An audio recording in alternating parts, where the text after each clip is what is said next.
What types of condos are available for sale in Tucson, Arizona? What are the benefits to owning a condo in Tucson? What are some of the costs associated with condos? And what else do you need to know about purchasing a condo in Tucson? Hey everyone, this is Kimberly, your go-to real estate agent in Tucson, and today I'm talking about condominiums specifically in Tucson, Arizona and the surrounding areas because I get a lot of questions about these types of properties and there are a lot of misconceptions about purchasing condos. Go ahead and hit that thumbs up button if you learned anything today, and consider subscribing for more information about Tucson as a city and real estate in Tucson, Arizona and its surrounding areas.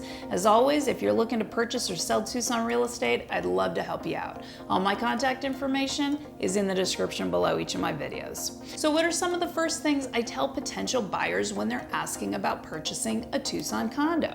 Well, first of all, something that very few people know is that financing is done a little bit differently on a Tucson condo, and perhaps this is the same for condos in all cities and states. I've just never sold a condo in another state. If you're paying cash, that's awesome, but if you're not, you're definitely going to need to talk to your mortgage lender to find out if you can even purchase a condominium unit in the first place. I'm not a mortgage lender and laws and rules change all the time, but as far as I know, they can only be purchased on a conventional loan, and even then, certain condos have certain rules about financing. So if you're taking out a loan, just make sure you let your lender know everything that you want in the condo, and they will help you figure out the lending situation. Another thing about condos is that each individual subdivision typically has rules about whether or not rental properties are allowed. So if you're planning on purchasing a condo so that you can live in it part-time and rent it out the other part of the time, or even just rent it out year-round, you need to find out from the condominium subdivision if that's even going to be allowed. So that's step one, making sure the condo that you are purchasing can be purchased using the financing you want to use, and also that they will allow you to use the space for what you want to use it for. HOAs for condos are traditionally much more strict than any other HOAs that I've been a part of. Condos are sold in most parts of Tucson, not everywhere, but a good part of the city. And at the time that this video was being filmed, they range in price from $30,000 all the way up to $500,000, maybe even a little bit more depending on the condo unit.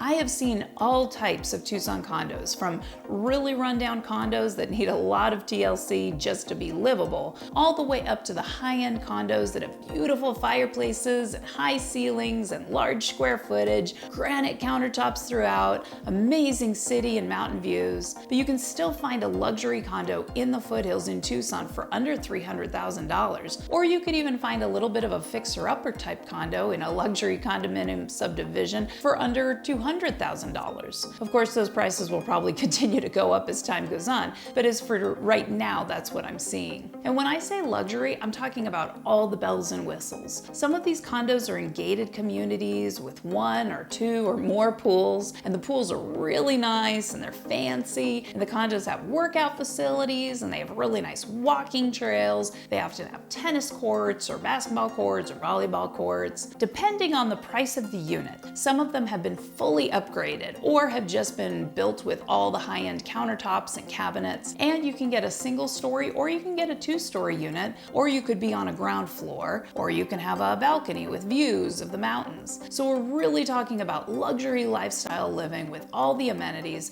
and you can really have it all, and it can still be relatively affordable in Tucson with these condos depending on the subdivision that you purchase in. So what else is included in a condominium subdivision that we haven't already talked about? Well, depending on the subdivision and the HOA, there's a pretty good chance that the homeowners association maintains the roof, the sewer pipes, the garbage collection, sometimes the exterior landscaping, the exterior paint for the units, maybe even handling other issues that could affect your unit. So really that leaves you as the unit owner in charge of maintaining your HVAC, interior electric, and interior plumbing.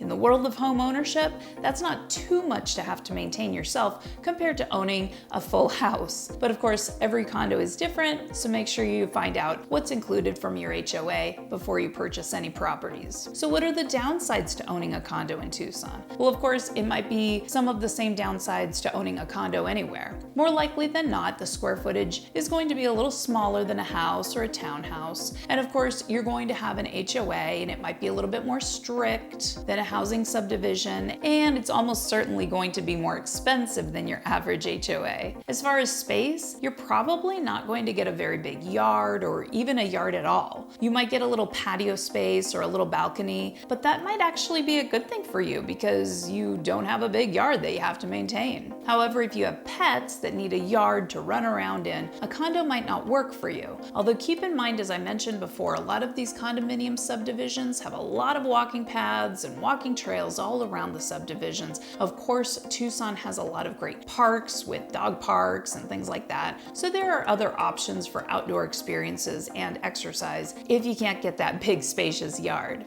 A lot of people purchase condos in Tucson, especially in the foothills area, and they either retire in those condos or they only live here part of the time, and the rest of the time either the condo is vacant or they rent it out as a short-term rental. Other buyers purchase condos for their kids to live in while their kids are in college, and other buyers purchase condos as a first home, especially if they have busy lives and don't plan on being home very much, because condos are traditionally pretty low maintenance. If you're interested in purchasing or selling a condo in Tucson, give me a call and I'd love to help you out. All my contact information is in the description below each of my videos, and I do have a lot of other videos on this channel about real estate in Tucson and the city of Tucson as a whole, including things to do and see. So check those videos out and subscribe if you haven't already, if you'd like to keep getting content about the city of Tucson and surrounding areas. Consider hitting that like button on your way out the door, and I'll see you in the next video.